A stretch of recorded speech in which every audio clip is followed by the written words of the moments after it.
hal-hal yang keseharian itu lebih prinsip ketimbang ide kita tentang hal-hal besar. Saya beri contoh, Allah itu Tuhan yang maha kuasa, yang menguasai alam raya ini. Kadang-kadang menjelaskan dirinya itu hanya alladzi at'amahum min ju'. Saya ini Tuhan yang memberi makan kamu saat Anda lapar, saat kalian lapar. Jadi untuk beriman kepada Tuhan yang Maha Esa, kepada Allah, kamu yakin yang memberi makan kamu itu Tuhan. Apapun kecewanya Anda terhadap tetangga, terhadap negara, terhadap mertua, terhadap istri, itu kecewa Anda tidak akan mati. Tapi kalau tidak makan itu mati. Sehingga Allah mensifati dirinya kadang pakai keseharian. Alladzi at'amahum min ju'. Tuhan itu siapa? Yang memberi makan kamu ketika lapar. Tapi kamu untuk syukur itu nunggu punya istri cantik, neriman, gampang diatur, membolehkan poligami. Terus 4 istri itu neriman semua, loyal semua. Itu sombong betul. Mau syukur saja kok repotnya seperti itu. Jadi mau syukur ya ada makanan dimakan. Itu kalau ngantuk ya tidur. Ayatnya wa min ayatihi manamukum billaili wan nahar. Maksud ayat Allah itu tidur. Nah keangkuhan-keangkuhan ini yang menjadikan kita itu jadi repot hidup. Wong untuk syukur kok nunggu tadi. Mertua baik, tetangga baik, istri baik. Apa saja di sekelilingnya harus baik. Nah keinginan berlebihan ini menjadikan kita lupa ada hal-hal yang paling kita butuhkan. Yaitu oksigen. Kita boleh nempat di buminya Allah.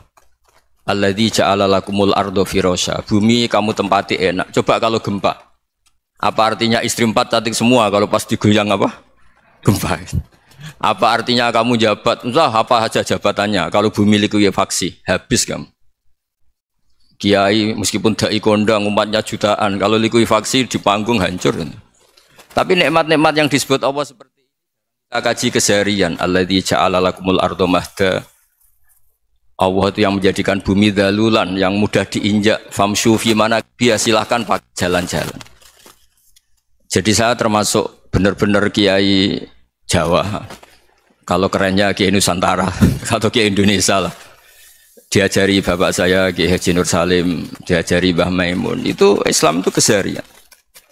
Karena ketika Anda memilih hal-hal yang serius, itu tujuan utamanya nyari ridhonya Allah. Dan ridhonya Allah bisa kamu dapatkan sesuatu yang pasti benar.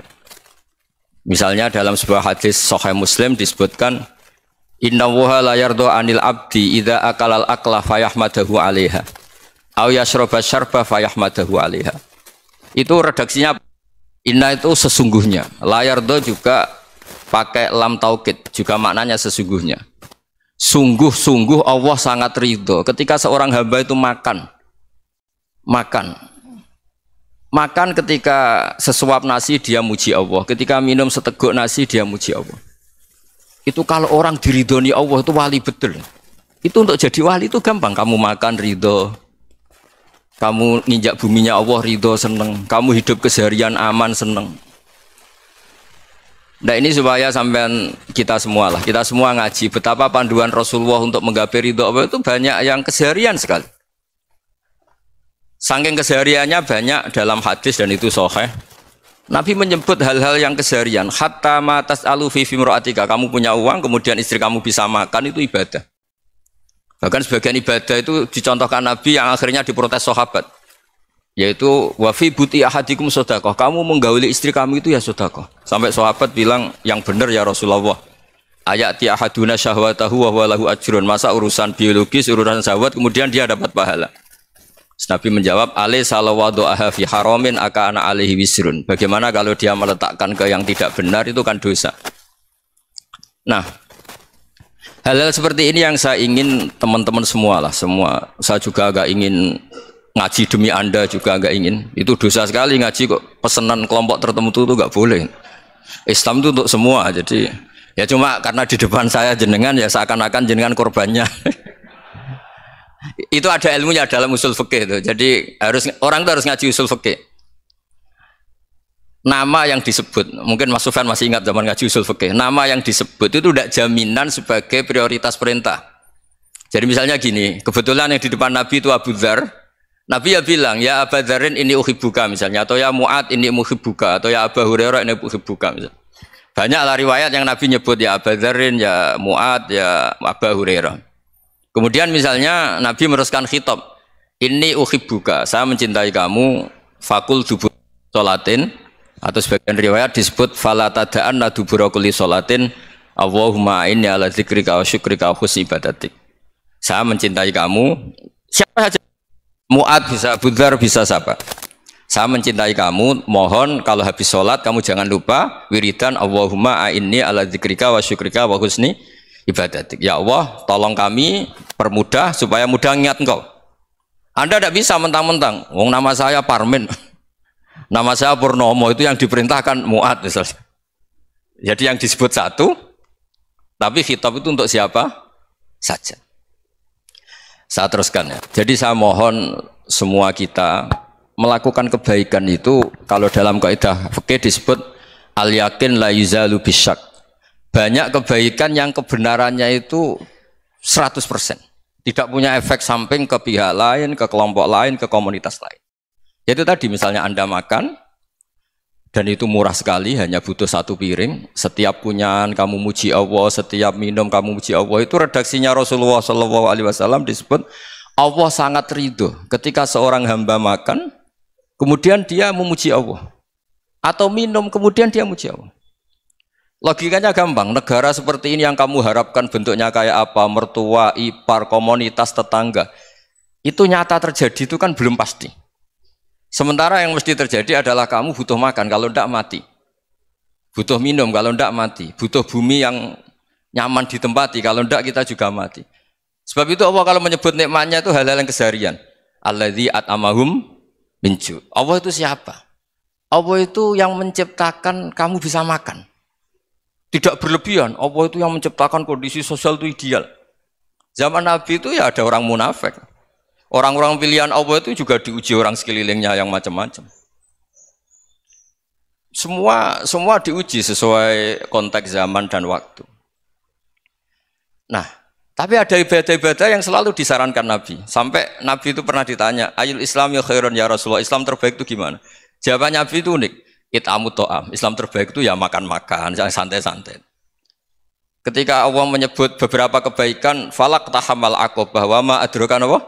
Mal aqobah. Terusannya apa? Fakku rokobah. Terusannya apa? Au it'amun fiyaumin di masubah. Ya, itu acara makan-makan itu juga Islam. Kenapa? Ya bayangkan kalau tidak ada makanan, kita mati kan? Kondisi sosial tidak ideal itu Anda masih gak apa-apa. Tapi kalau Anda tidak makan, Anda tidak minum, kamu punya istri cerewet masih bisa hidup, punya mertua cerewet masih bisa hidup. Tapi kalau tidak makan bisa mati. Berarti penting mana istri sama makan? Penting mana? Makan.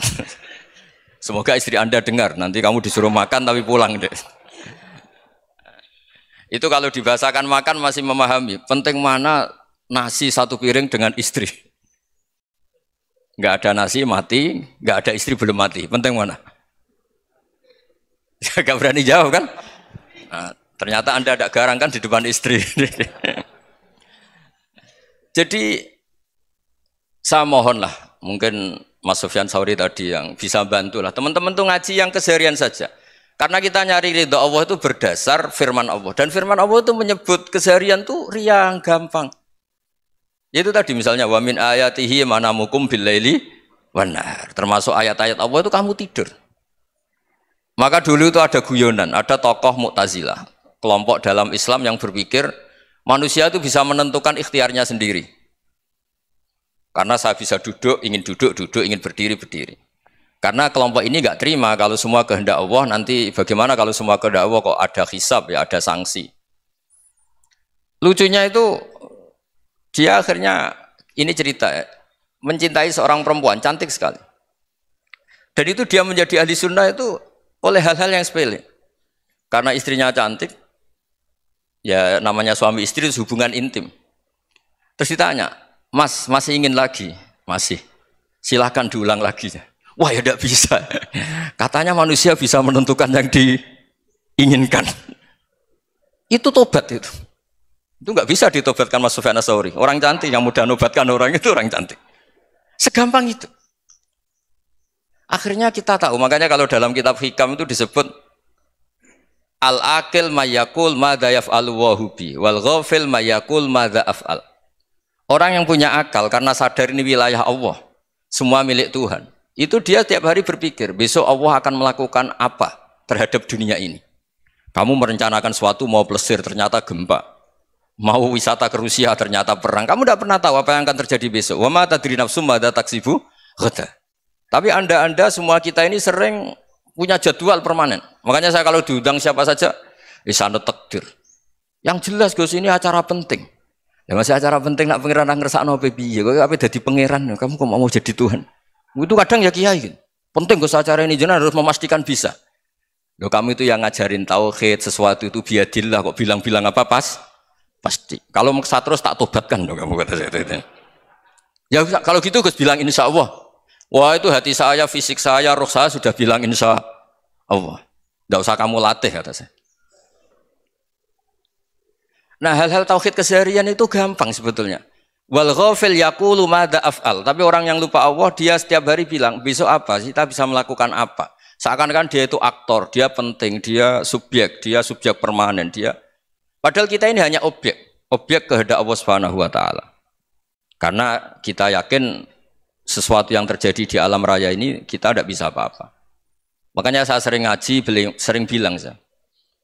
Ketika Anda mensifati Allah, dia yang menghidupkan.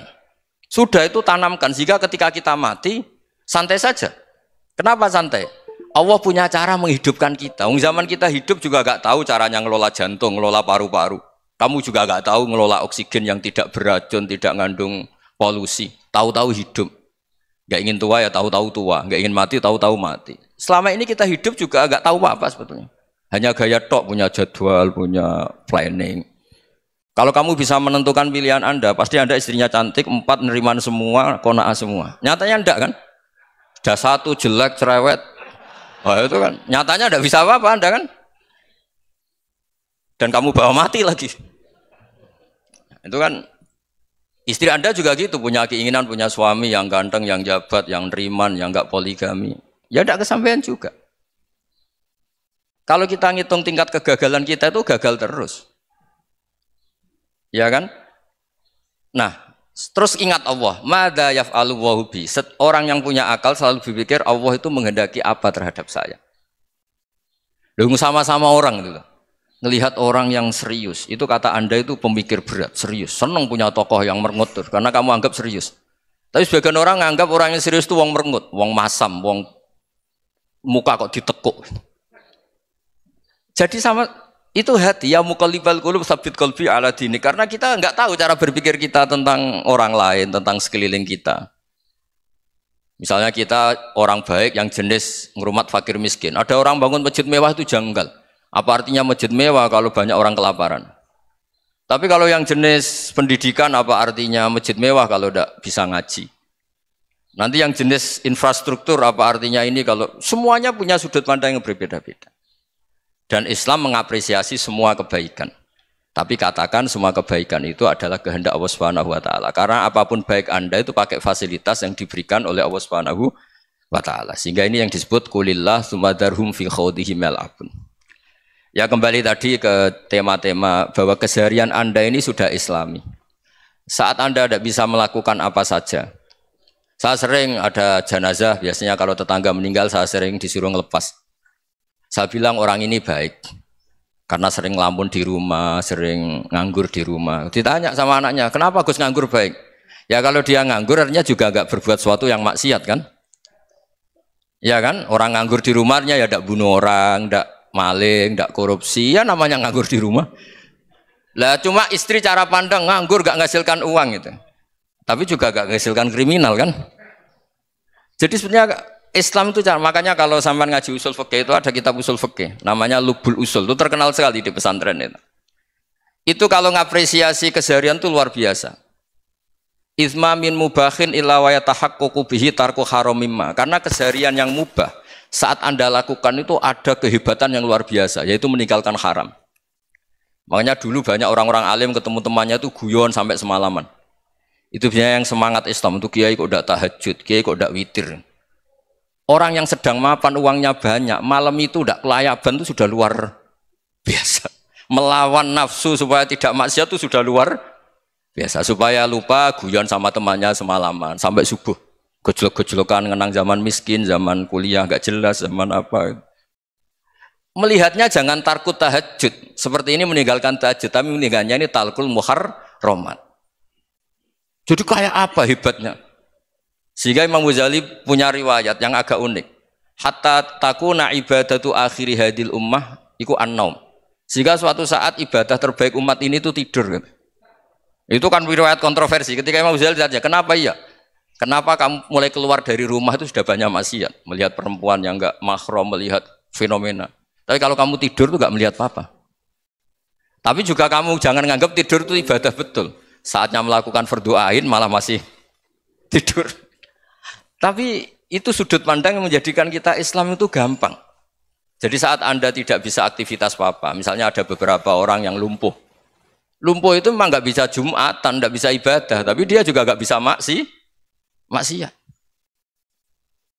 Tidur itu memang Anda saat itu tidak bisa tahajud, tidak bisa witir, tapi saat itu ada zina, ada maling, tidak gosipkan orang, tidak bully orang, tidak menanamkan kebencian, tidak hasud. Sehingga tidur menurut Allah Ta'ala wa min ayatihi manamukum billaili apa? Wanahar. Karena di tidur itu selain ada unsur istirahat, jaga kestamina, juga ada unsur meninggalkan beberapa keburukan. Nah saya mohon ibadah yang keseharian ini kita jaga. Supaya kita semua baca ayat itu fasih. Fasih itu tertanam di hati. Allah itu siapa? Alladzi at'amahum min ju'i wa amanahum min khauf. Dan Allah kalau cerita di Quran itu anna sababnal ma'a sabba tsumma syaqqaqnal ardha wa syaqqa fa ambatna fiha habba wa inaba wa qadba wa zaituna wa nakhla wa hada'iqa hulba. Kamu tahu saya ini siapa kata Allah? Saya ini adalah Tuhan yang menurunkan air, kemudian ada tanaman banyak. Habba wa inaba wa qadba, ada zaitun, ada tin, kalau orang Jawa mungkin ada tela, ada padi, ada mangga, ada pisang. Sudah. Wa inaba wa zaituna wa nakhla wa hada'iqa hulba, ada perkebunan yang lebat. Tujuannya apa? Mata Allahkum, silahkan kamu pakai, kamu nikmati. Tapi karena kadang kita ini punya ide-ide besar. Tadi untuk syukur saja nunggu punya istri riman, rumah baik, tetangga baik, komunitas baik, semuanya baik baru syukur. Lama-lama nanti ada di surga, syukurnya nunggu surga paling kelas A. Itu sudah ada yang menghuni Rasulullah, kamu nggak boleh di situ. Masa untuk syukur saja? Repotnya Masya Allah. Jadi mohonlah Quran yang kalau Anda hafalkan juz amma itu kan ada ayat-ayat yang kayak tadi. Ya, fal yang dzuril insanu ila ta'ami. Coba lihat apa yang kamu makan itu. Dari mana? Dan untuk mempertahankan hidup kamu keseharian. Jadi jangan kira ibadah itu harus membentuk komunitas yang versi Anda. Ibadah itu harus hal yang mulu-mulu. Kesehariannya Anda alami. Loh ini saya tidak bikin-bikin. Saya ngaji bukan karena berdasar pesanan. Itu ayat yang saya baca kan betul ada ayatnya kan. Fal yang dzuril insanu ila ta'ami. Anna sababnal ma'a sabba tsumma syaqqaqnal ardha syaqqa fa ambasna fiha habba wa inaba wa qadba wa zaituna wa nakhla wa hada'iqa ghulba. Terusannya apa? Mata al lakum, silakan kamu nikmati. Mata itu silakan kamu nikmati. Ya kayak sampean dikasih hidangan ya makan. Ya sudah makan. Habis makan ya minum. Habis itu ngantuk ya tidur. Ya sudah normal-normal saja. Kayak apa indahnya Islam? Tapi Anda mencari Islam yang gimana lagi? Nah itu yang diajarkan guru-guru kita, diajarkan sanad kita sampai Wali Songo, sampai Rasulullah SAW. Bahwa pada akhirnya ada jihad, ada perang. Itu dulu memang perang, bukan membunuh. Beda. Dulu kita dijajah Belanda ya perang, dan itu normal karena kita dijajah. Jadi ketika orang lain ingin baik sama kita, wa in ahadum minal musyrikin astajaruka ya fa'jirhu hatta yasma'a kalam Allah. Kalau mereka ingin baik ya kita baik. Makanya ada istilah musta'man, mu'ahad. Kalau mereka ingin damai, berdampingan dengan kemajmukan ya itu yang lebih baik. Karena memang Islam menghormati proses perdamaian. Wa in janahu nawa lisalmi ya fajnah lah. Kalau ingin damai ya kita harus damai. Jadi andai kan dulu Belanda datang ke Indonesia kok minta besanan gitu. Ya mungkin kita juga seneng karena memperbaiki hidung kan kalau kita besanan gitu. Nah tapi wong jajah dulu itu kan masalah kan? Apa? Masalah kan? Jadi saya mohon jadi apa? Saya tadi minta sama Bapak Kadensus kemarin juga pernah main ke saya. Jangan sering ketemu. Saya ini sudah uzlah, saya ini sudah mau daftar jadi resi. Saya itu kemarin di muktamar juga agak datang, acara di Jogja juga sudah. Karena memang keluarga saya dulu itu bahasa ya, bapaknya bapak saya itu gak keluar rumah itu puluhan tahun. Memang punya adat uzlah. Ya makanya ngaji saya ngaji aja yang gampang-gampang aja, yang nggak orderan, yang nggak pesenan ngaji aja dulu yang gampang. Saya ikhlas, yakin betul saya ikhlas. Ikhlas itu menurut saya itu roh. Orang nggak ikhlas menurut saya itu orang aneh. Ikhlas itu gampang, sudah saya bilang. Kalau kamu yakin ilmu itu milik Allah, ngasihkan juga ikhlas itu milik Allah. Apa sih yang kamu punyai sehingga kamu tidak ikhlas? Uang milik Allah, energi kita milik Allah, bumi milik Allah. Kemudian kamu merasa memiliki. Merasa memiliki itu kalau dalam ilmu tasawuf sudah kesalahan kan. Bagaimana Anda punya? Coba tahu-tahu tanah itu kok milik Anda. Karena saya beli, saya beli dari orang, dari Zaid. Padahal yang asli punya itu Allah. Apa benar kamu pernah beli sama Allah? Zaid ini pemilik nisbi, pemilik yang enggak sebenarnya kan? Ya enggak? Yang benar-benar pemilik itu Allah. Kok kamu ngerasa itu bumi kamu itu atas nama apa? Coba. Milik kan harus beli atau dikasih. Tidak semua kan? Nah, makanya terus famshu fi manakibiha, dan Allah menyebutnya, sudah saya ini yang menciptakan bumi. Walladzi ja'ala lakumul arda dalulan. Dan Allah menyebutnya sederhana, famshu fi manakibiha, silakan jalan-jalan. Terusannya apa? Wa kulu mirizki, silakan makan-makan. Jadi Islam itu ya makanya kiai-kiai itu ada acara makan, sampai ada guyonan fikuli makanin makan di setiap tempat ya makan. Nggih ngoten nggih, pokoknya sing gampang-gampang nggih.